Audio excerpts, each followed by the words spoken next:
Welcome to another Dragonheir Silent Gods video. Today I want to talk about the best way and the fastest way to level up your characters in Dragonheir Silent Gods, regardless if you're a new player, starting in Season 2, Season 3, Season 4. This will apply across all seasons. Now, if you guys enjoy the content, make sure you smash a like, subscribe to the channel, and drop a comment. Help with that YouTube algorithm. I really appreciate all of the support. Now, there are a couple of amazing features in Dragonheir which you should absolutely exploit to maximum.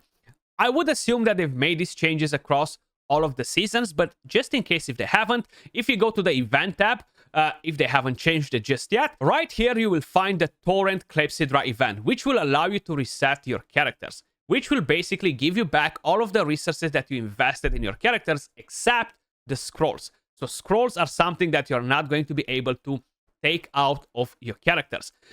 In Season 4 right now, they made these changes, which I'm assuming they've basically made them across all of the seasons. You go to upgrade and reset. So right here, I'm going to be able to get all of my materials that I've invested in the character to rank the character to rank 3. And I'm going to get back all of the potions from the goblin, which are basically the XP pots.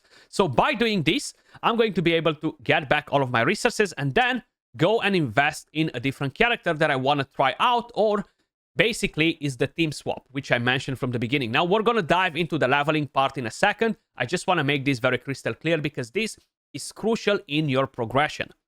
So, let's just say that, for example, we got to farm materials to rank our characters from the lightning and radiance element. That's what I have going on at the moment.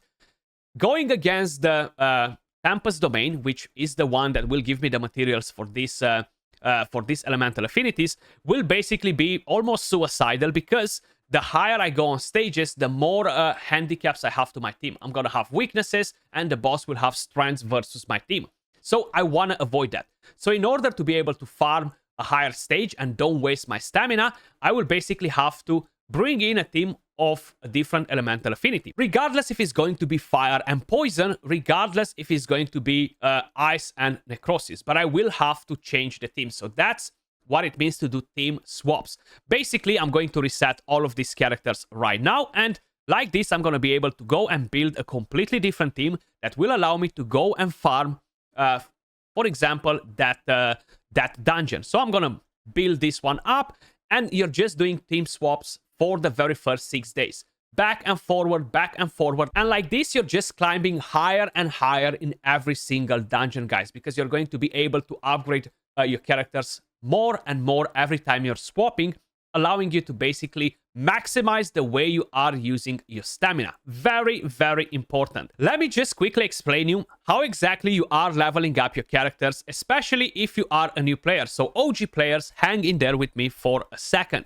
So when you are leveling up a character, guys, you're going to require a couple of different materials.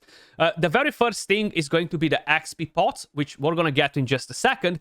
When you're trying to ascend your character or to rank your character to the next star, you're going to require some materials from the domains. So for this one, for example, I will need a necrosis sandstone, and then I will need a necrosis fluorite. And this is to go to rank 3. The further I want to go into a higher rank, the more materials I'm going to need, and they will have different rarities.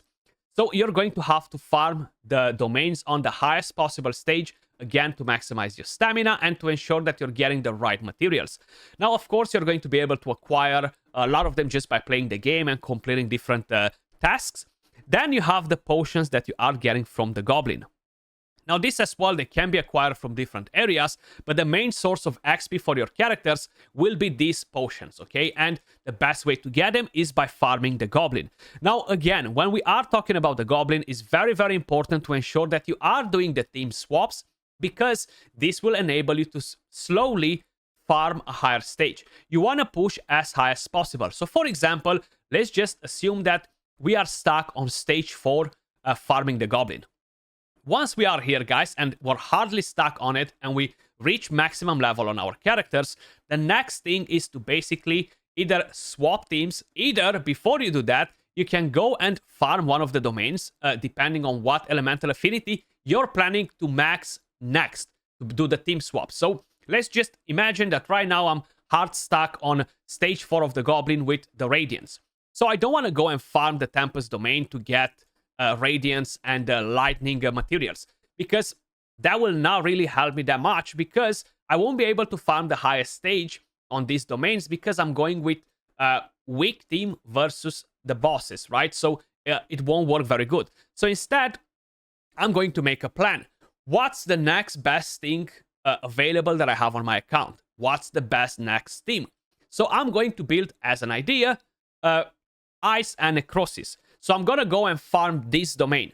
The reason for it is because I won't have any weaknesses. I'm actually going to be able to deal regular damage. I won't take additional damage from the enemies, and that will be very important.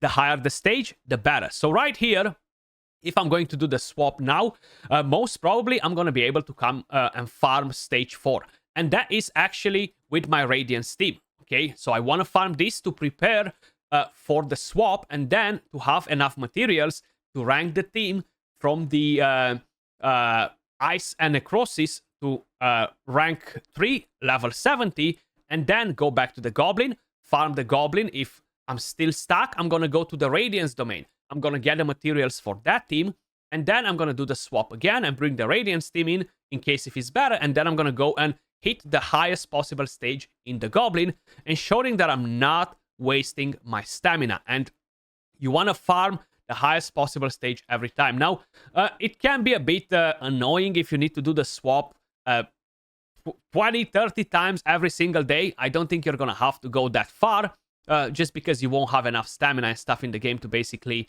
go and farm the dungeons and stuff.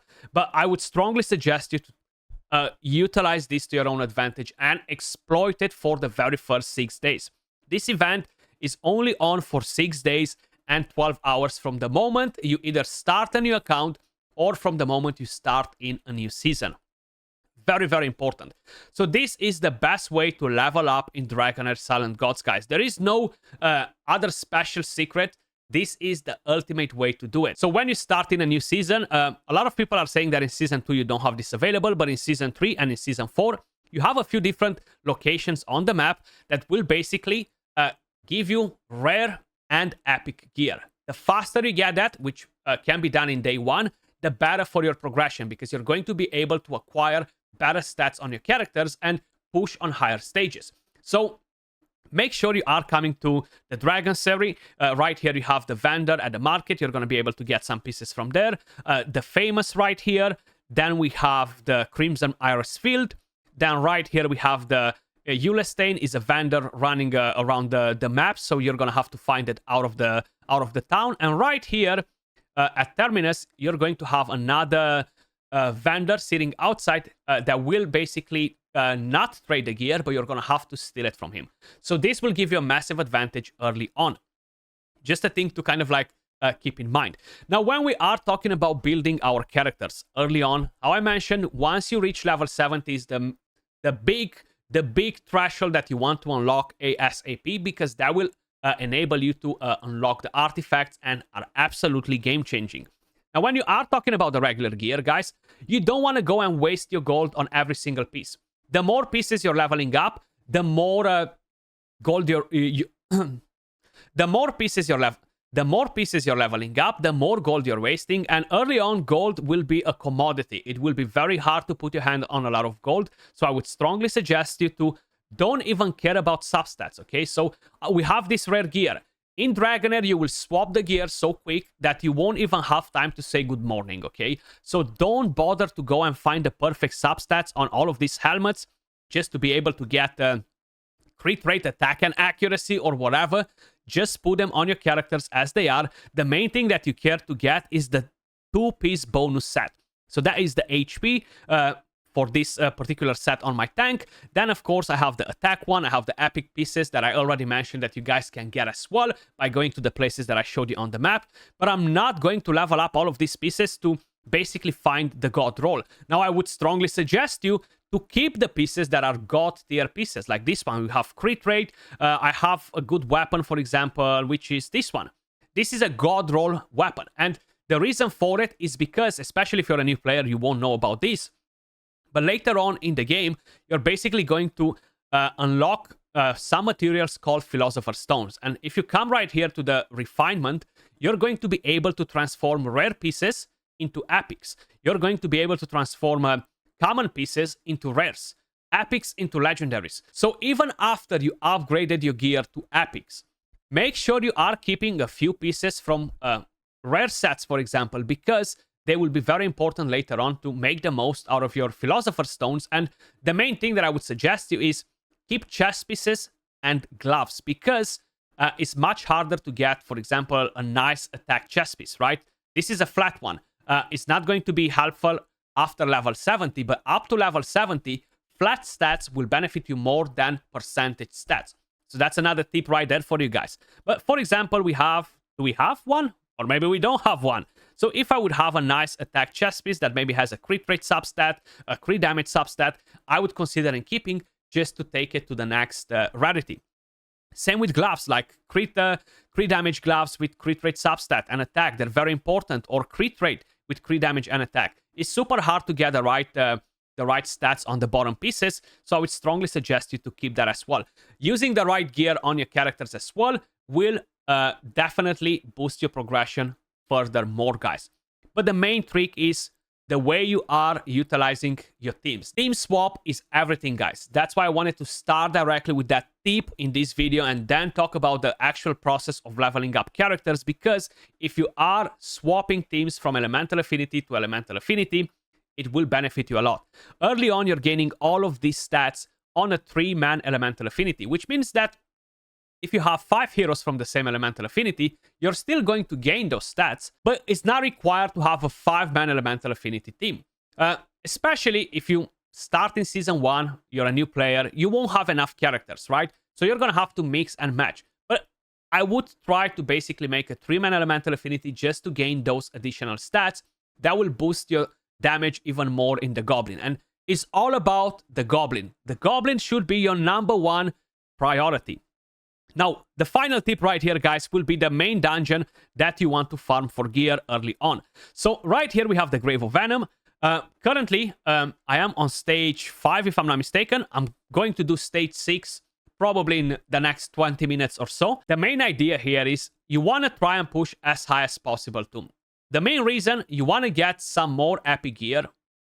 This will allow you to prepare more for the next rank. So once you reach journey level 21, you're basically going to unlock the next rank for your characters, and you're going to have to farm dungeons for your runes, right? So you're going to have the heretical ruins right here, which will open. Then slowly you're going to have the ancient battlefield, and if you are in season 2, 3, or 4, you're going to have the next Goblin Lair dungeon opening. So you want to push up to stage 5 on this as fast as possible too, just to maximize your stamina, to maximize your resources, basically, you know. So that's pretty much all, guys.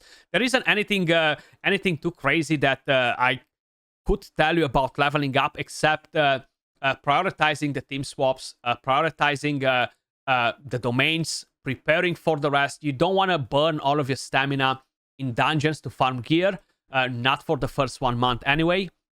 So what I would suggest you, once you reach maximum level on a full team, I would suggest you to try and push a bit higher on the domains. And if you can do stage 4 or stage 5, I would suggest you to farm a bit that till you reach level 21. Like this, you're going to prepare basically to rank up your characters from 70 to 90. And that will give you a massive boost. If you can do that in day 1, if you're prepared for it, you're going to be absolutely spot on. Hopefully you found this video helpful. Hopefully you enjoyed it. If you did, smash a like, subscribe to the channel. Appreciate all of you guys watching, and I'll catch you all in the next one. Peace.